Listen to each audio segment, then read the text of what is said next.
Well, let's look at all of human history. How come we haven't fallen prey to all these bad bacteria over time? How come we're not all already dead? And the reality is because there's far more good guys than there are bad guys. And so how it's been working this entire time is that having a healthy, diverse, robust microbiome is what has been literally your bacteria force field.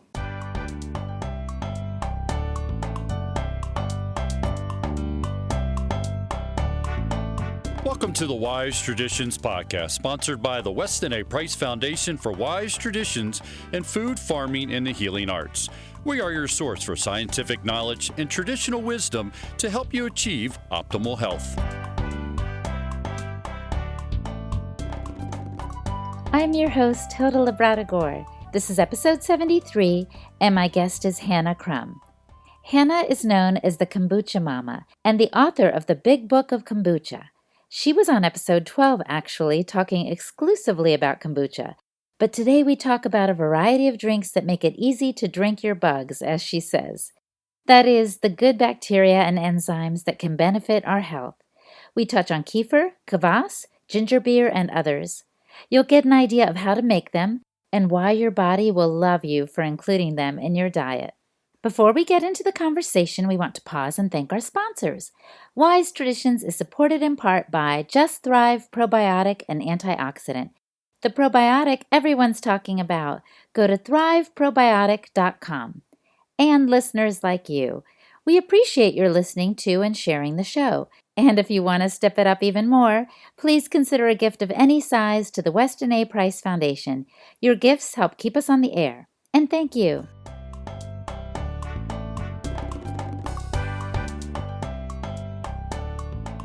Welcome to Wise Traditions, Hannah. Thanks, Hilda. Great to be back. People who choose the Wise Traditions diet, do they have to deprive themselves of soda? That's an interesting question. You know, humans have always enjoyed consuming fizzy or effervescent or carbonated beverages since time immemorial. And you're probably wondering, well, how is that possible? You know, sodas are really only got popular, a couple hundred years ago. Yeah. But all of our fermented drinks are kind of our original sodas, right? Yeah. There's a natural desire for something kind of bubbly and fun like that, right? Absolutely. Well, and where do those bubbles come from? You know, when we look at fermentation, they're coming from the yeast. So yeast are these organisms that consume sugar. They break the sugars down, and part of the byproducts that it creates is CO2, our bubbles, a little bit of alcohol, which acts as a preservative, and also, at least in the case of kombucha, is a nutrient that then turns into the healthy acids that we associate with that beverage.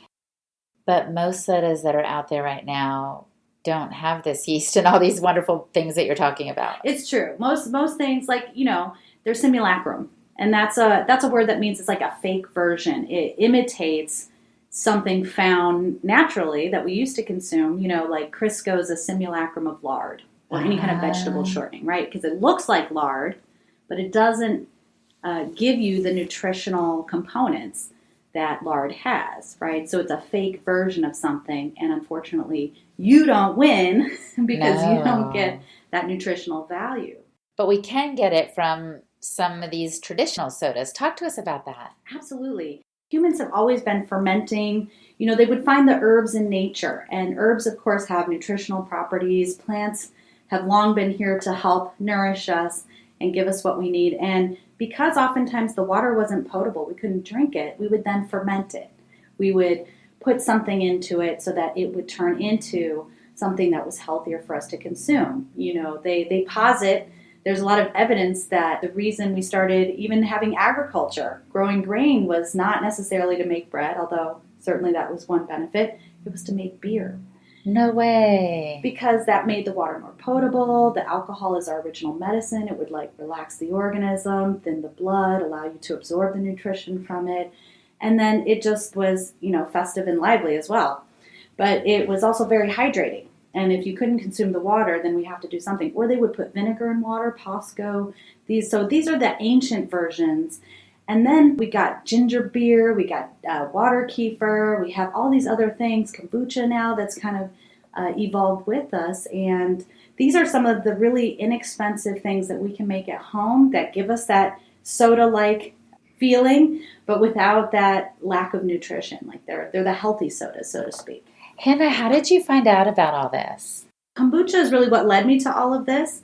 And it was through that practice of making kombucha and really loving that process that it brought me to these other cultures. And so, for some people, kombucha, which is essentially tea vinegar, can be a little too tangy, right? For some people, that flavor is a little overpowering or overwhelming. And so going to something like a water kefir, which is a little lighter, it's a little sweeter, can be more of a great bridge into some of the more tangy versions of these fermented drinks. Now, I think most of our listeners may be familiar with kombucha, but less so with these other drinks. So I want to focus on those right now. Can you tell us a little bit about water kefir, for example? Absolutely. And in this case, kefir is kind of a term of convenience. Most people might think of kefir, right? There's a lot of different ways we say it, as the milk-based product. And that's really the original terminology. And what that was a grain, which is not a grain. It just, again, a term of convenience. It was this culture, this polysaccharide that we would put into milk. We'd let it ferment on the countertop for a couple of days. And when that was done, we had this like drinkable yogurt. It had a little effervescence to it. It was creamy and rich, and it made all of the elements of the milk more bioavailable. It helped digest the lactose in the milk. And so it really created this delicious, nutritious product. And today we can take that and flavor with fruit or put it as a base for our smoothies. And that's a really wonderful way for folks who can tolerate dairy to get a really nutritious fermented food in their body. It's going to have way more strains than your commercial yogurts or commercial kefirs will. So that's good for people who can tolerate dairy or who can't tolerate dairy? Who can. Fermented dairy. Okay. Some folks can't tolerate, pasteurized milk. Right. And I always encourage people to use pasteurized milk. Not everybody has access to raw milk. And there's this misperception that, I can only kefir raw milk. No, not at all. Oh. Kefir the pasteurized milk, because now you're taking a food that's normally allergenic. You're putting the good bacteria in there. They're consuming the lactose, which is what's making you have an allergy in the first place often.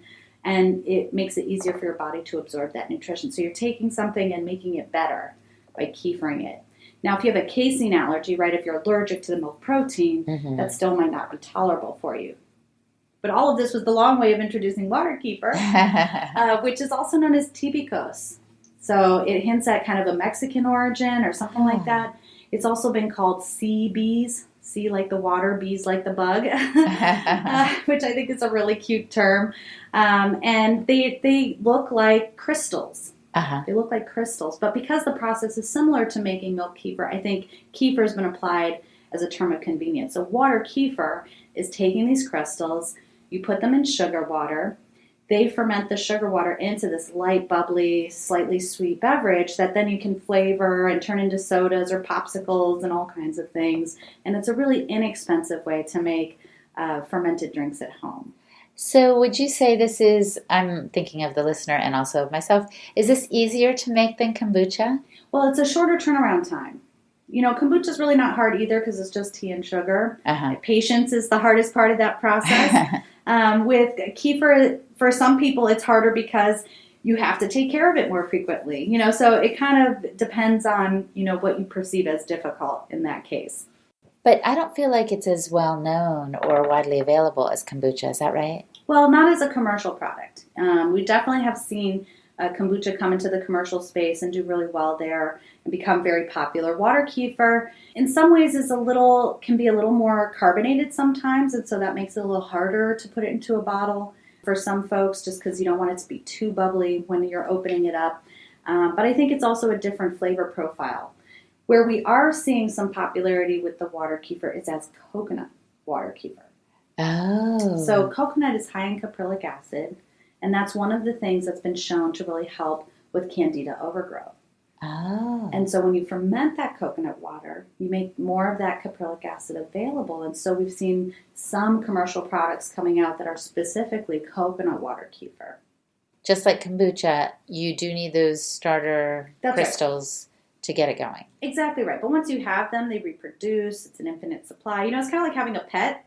A pet that takes care of you, right, on the inside while you take care of it on the outside. And this is kind of, talk about a great survival strategy for these yeast and bacteria, right? They create a product that is nutritious for us, and that in turn entices us to want to take care of them. So there's a great symbiosis with our food and with our drinks when we engage in that process.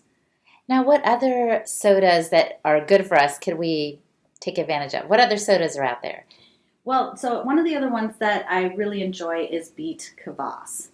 Kvass is a traditional Russian drink or Ukrainian drink, and it was typically made from rye bread. So they would take old crusts of bread or old pieces of bread, cut them up, pour in water and sugar, and the natural bacteria and yeast present in the bread itself would create a fermentation. It has kind of a richer flavor, more like beer, kind of a sturdy flavor to it. Whereas the beet kvass, obviously it's a similar process in that we're chopping up beets.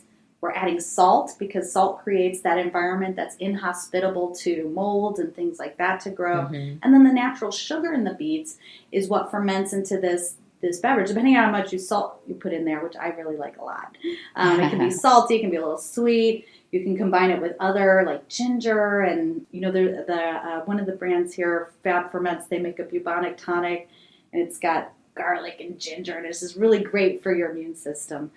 So there's a lot of different herbs and things we can put in there to create additional flavors and benefit. It's so cool. I have often bought beet kvass from my farm, but I found out recently that it's so ridiculously simple to make. I had no idea. It's true, and I think that's true of all the ferments, but here's the thing. Do we have time to ferment all the things? Not necessarily. Right. So we pick and choose. Mm-hmm. Like I make kombucha, I make kefir, water kefir, I make kvass, but I don't make my own kraut. I have someone locally who makes the kraut. I can buy it from them, and now I'm supporting another business. I'm supporting a friend and neighbor. And so I think taking away that pressure of like, I have to do all this myself is important, because we can feel overwhelmed, especially when we're getting into a new diet or we're trying to incorporate different foods that aren't as easy to access. Well, and speaking of that, if people are like, oh gosh, I've heard of kombucha, but I haven't tried these other things, where could they get them, do you think? Since you said they're not always widely available. Get the cultures or purchase the products? Either one. I think, farmers markets is always a great place to source that locally. Mm-hmm. And what's really terrific is the real food movement, the organic movement. All of this has allowed for more farmers markets to appear. And so starting there is a great place. If you're not finding it there, then your local co-op or health food store. But really, it's so easy to make. If it's literally not available anywhere and you want to give it a try, you can go to kombuchacamp.com, camp with a K, and find information there and resources. We have a lacto-fermented sodas guide that everyone gets when they purchase a water kefir or milk kefir. And so we try to get a lot of that knowledge and information out there. So you used the word lacto-fermented. Could you define that for us? Absolutely. So lacto-ferment refers to the lactic acid bacteria that are either naturally present in the culture or are a soil-based organism. And so like in the instance of the beet kvass, it's a soil-based organism that naturally lives on the skin of the beets. So in my class, someone was like, well, do I have to wash the beets? Do I peel the skin off? And I'm like, no. Leave everything on there. You might do a quick rinse under the water just to remove any excess debris, but you can even just chop them up, pour water on top, add the salt, and just let it go for a couple of days. And I think one of the most important things about fermentation that we sometimes forget to do is to taste it. There's really a kind of a biofeedback process that's happening. And if we just want to follow a recipe, and you can do that too, but I think you'll find you'll enjoy the process more. You'll be able to see and explore how the tastes change throughout the process if you're also willing to just, crack it open, have a little sip, cover it back up. Mm-hmm. And that's how I determine, do I need a little more salt or not? Because I do a lot of it by feel. Now, for other people, they want a recipe, and that's what that fermented sodas guide is all about. In a moment, among other things, Hannah dives into the many benefits of whey. And yes, whey is the stuff little Miss Muffet, who sat on a tuffet, was eating. She knew what she was doing, apparently.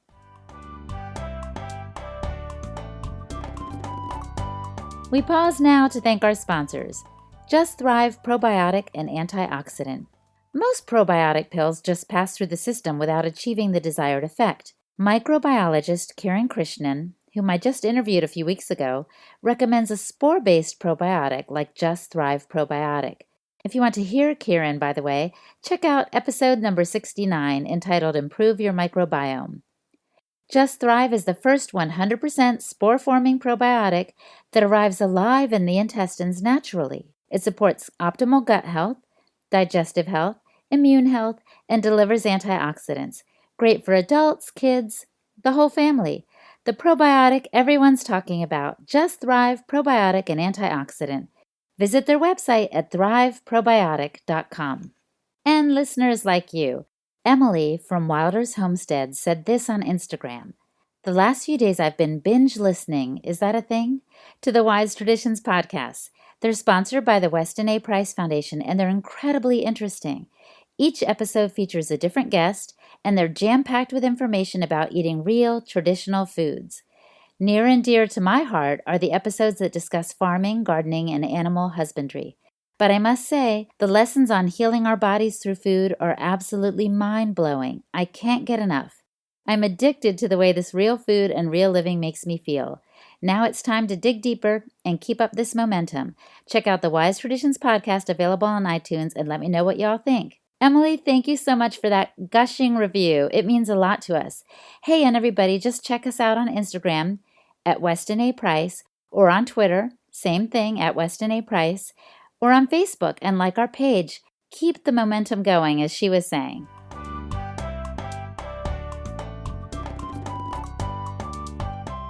What other sodas are out there?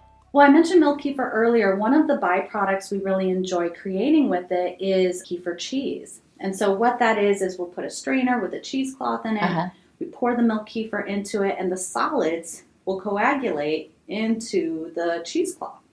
And then what drips out and remains behind is whey. So whey has been used as a starter for all kinds of, whether it's fermented vegetables or you can do sodas with it. So this byproduct is really nutritious. It's also an ingredient if you're making homemade formula, things like that. So it's a really nutritious product, and we can then flavor it again with like flowers. I love to do lavender or fruit like strawberries or ginger and create additional sodas out of that byproduct as well. So you kind of get a 2-for-1 with that milk kefir. Wow. Yeah, I've heard about people using whey in different ways. No pun intended. No way. Exactly. Oh my gosh. Okay. So, before I started getting into some of these fermented foods, I would just drink, carbonated water because I was craving something kind of fizzy, and I knew I didn't want soda. And now people are buying like flavored waters in their, local Whole Foods or whatever. But this is a step up, isn't it? Definitely. Because there's a different nutritional component, right? You think of a true mineral water has minerals present, right? And because we're batteries, we really need those minerals. And that's actually, it was mineral water that inspired the creation of artificial carbonation because they wanted to replicate these mineral waters. And then over time, they eventually got mixed with flavors. And that's, your apothecary, your soda jerk was the guy who was, or whoever it was whipping those up. And they had a real nutritional component to them. And somehow over time, it lost the nutritional aspect and was solely about, taste and entertainment. But, for folks who don't consume fermented foods on a regular basis, it might feel kind of weird or strange at first. But, what I think is really terrific about living right now is understanding how vital and important healthy bacteria are to our functioning. We've heard for so long, like, bacteria are bad and we have to have germicides and we need to have antibacterial soaps. And, even the FDA is walking back from that because what we've started to understand is that when we engage in germ warfare, while we might kill a certain percentage, enough of them remain that they're able to very quickly evolve into something that then they become resistant. Right. Right? And that's really dangerous for our health. That's incredibly dangerous for our health, to not have any solution available. Well, let's look at all of human history. How come we haven't fallen prey to all these bad bacteria over time? How come we're not all already dead? And the reality is because there's far more good guys than there are bad guys. And so how it's been working this entire time is that having a healthy, diverse, robust microbiome is what has been literally your bacteria force field. This is the thing that's prevented, so you might come into contact with potentially pathogenic or potentially toxic bacteria, but because if you have a strong enough immune system, a strong enough immunity from having that diversity, then you're not as likely to suffer the consequences, or it's a more minimal kind of experience that you end up having. And it's really, when we see the Black Plague, right? The Black Plague happened. That means that bacteria are bad. Well, what happened was people were in famine before that. Their immune systems were really weak. And so it was easy for something like that to spread so virulently because already humans were in a weakened position. And unfortunately, I think that's kind of what we see in today's culture is our immune systems are so ravaged. We're so out of balance. We don't have the diversity we need, that we're more susceptible to autoimmune disease and some of these other things. And so getting your bacteria in a really healthy food dose, right? There's a desire, well, let me just buy a bunch of pills and take that. The way that humans have always fortified their microbiome was through food. So our fermented foods were our condiments. They were our mustard. They were our ketchup. They were all the things that we added for a little flavor, a little zip. And it wasn't that we put a ton of them on there. No. But we always had a little bit. And same with the drinks, right? Right. We'd have the fermented drinks. We drank that instead of water. They were more re-mineralizing, more hydrating than just water by itself. And so re-embracing these, bringing these back to our table, back to our meals, is what's going to give you that bacteria force field again. Wow, that's so exciting. Microbes are magic. I'm really listening and I'm like, wow, you make it sound like a movie. And in a way, when you're talking about the force field and all that, in a way it is. And guess what? The good guys win, right? The good guys do win. But they don't win if we don't let them in. If we don't let them in, and if we only try to consume one type, right? See, it's really diversity. And I think diversity on every level of every sense of that word is so crucial to a healthy culture, right? And of course, I mean that on all the metaphorical levels. I love it. In our bodies, we need that diversity. Here are some of the interesting studies they found. With the American Gut Project or the Human Microbiome, they go to Africa. They study the microbiomes. First of all, they have way more organisms in their guts than we do. They even have ones that we would normally consider pathogenic. And yet they're not suffering as a result of them being present. And it's because they're present in diversity. It's because on a certain level, we need candida in our bodies. It serves a specific function. And it's not that candida itself is inherently bad. No. I know I'm kind of jumping here, but it's the overgrowth. It's it being out of balance that's what's so bad. Right. So again, is it that a specific strain is actually pathogenic, or is it when it's out of balance, when it's not in diversity, is it then pathogenic? Balance is the key word, which is why I shouldn't drink my kombucha with a big plate of sauerkraut for lunch, because that would create an imbalance in me of too much of that, don't you think? Well, it's trusting your gut. Your body's going to tell you how much you need. And so, let's say you're totally new to fermented foods and you eat a big cup of sauerkraut. Well, you're probably going to end up in the bathroom, right? The biofeedback is going to be, whoa, that was too much too soon. And so it's not about, we have this mentality, more is better. And that's really not true. Because think about what it is you're feeding. I know we think it's this giant human body, but really we're feeding the bacteria. And so trace, high quality, that's what we're looking for, not quantity. And so starting slow, having a little bit, drinking plenty of water, that's going to help flush and allow your body to kind of naturally, gradually come into balance. It didn't go out of balance in one day. Right. So it's going to take time for that to come back into being. And so just incorporating these foods a little bit at a time and listening to how your body feels. I think that's far more important than reading the labels. Of course, you want it to be made from high quality ingredients, but worrying about, what's the sugar count and what's the carb count. We've been trained to separate the true value, the true intrinsic value of what it is we're consuming, and we compartmentalize into these numbers. But the numbers don't actually mean anything if when you consume it, there's 0 calories in that diet soda, but now you've included this toxic, addictive substance into your body, and that is a net loss. Exactly. There's more to the equation than the numbers on a label or what have you. So I'm thinking just now, because you're talking about all these wonderful benefits, have you a story or two of someone who started incorporating some of these beneficial drinks into their diet and some of the improvements they've seen? Absolutely. People write us all the time. They provide feedback to us in our, in the reviews of our products, but people are so excited to tell us, I started drinking kombucha and I was able to reduce the amount of insulin I was taking. Wow. Now, again, I'm not, we're not doctors, we're not prescribing this. Right. This is an individual's experience. But the reason is because the body's coming back into balance, it's able to better do for itself what it's supposed to do. We've had other folks say, it helped them deal with cancer or get, going through chemo and helping to balance and maintain more balance through that process. We've had other folks tell us, my husband lost 80 pounds over the course of a year and a half. It wasn't just the kombucha, of course. It was other dietary changes. But just by swapping out that daily Gatorade for a daily kombucha made a huge difference, made a huge impact. For myself, I've seen my skin clear up. Here's one that I forgot about, circulation. Oh. Right? So many people have cold hands and feet. Yes. And I was one of those people. I'd have socks on and, they'd still be like blocks of ice and I couldn't get any kind of warmth to them. And after I started drinking kombucha, I didn't even notice that wasn't a problem for me anymore. And just by, the improved circulation that occurred from consuming those products, the purines in the tea and things like that just helped my body naturally warm itself better. That's fantastic. And the other thing I'm thinking of is digestion, improved digestion, right? Totally. The standard American diet doesn't include a lot of fermented foods. And so we're eating all these meats and carbohydrates and fats, and there are no active enzymes to help you digest it. And so with people who have problems, I've seen ads for, constipation or diarrhea, like this can help even that out too, right? Absolutely. And it helps with both, right? So it's not like a one size fits all. And and this is why we had sauerkraut on our Reuben, right? How are you supposed to eat all that meat?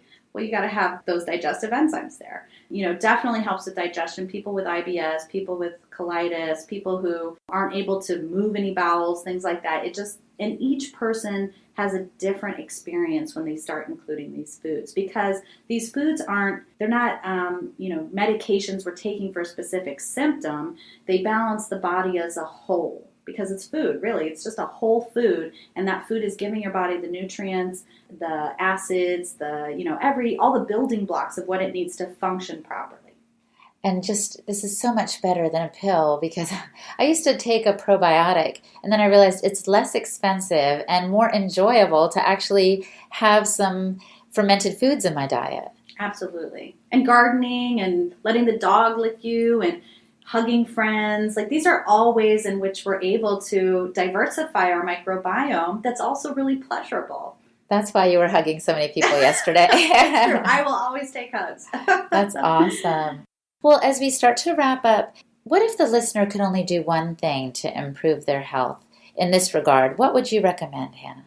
What does your palate tolerate? If you're on the sweeter side, I would say, so in this order, milk kefir would be my initial preference for anyone who's out of balance and needs that nutrition to repair their gut. From there, of course, kombucha is my absolute favorite. I think it really helps with the healthy acids your body needs in order to keep all of the toxins that we're absorbing flowing through and not collecting in the body. So both of those two are, those are like the two equals on my list. From there, if you find that either of those is too intense for your palate, go down to the beet kvass, go down to the water kefir. Those are going to have a milder flavor. They're going to be easier for some folks to bridge from those soda habits into newer habits. And then, you can get super creative from there. Yeah. Oh, that sounds great. Well, thanks for this conversation. I've really enjoyed it. Thank you, Hilda.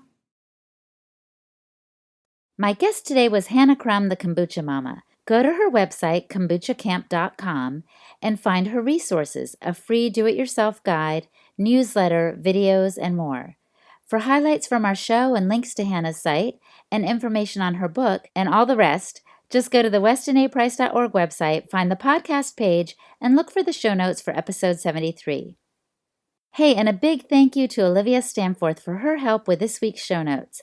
And to Sarah Fernandez, my Podcast Village friend who assists with editing and getting these shows out week after week. Thanks, Sarah. Find out more about Podcast Village, by the way, by visiting their website, podcastvillage.com. Did you know that there are Weston A. Price Foundation chapters all over the U.S. and around the world? Chapter leaders help you find good food in your area, and some have meetings you can attend. Go to our website, westonaprice.org, and click on Find a Local Chapter to see if there is one near you. Wise Traditions is brought to you by the Weston A. Price Foundation for Wise Traditions in Food, Farming, and the Healing Arts. The content of this podcast is provided for informational purposes only and is not intended as a substitute for medical advice.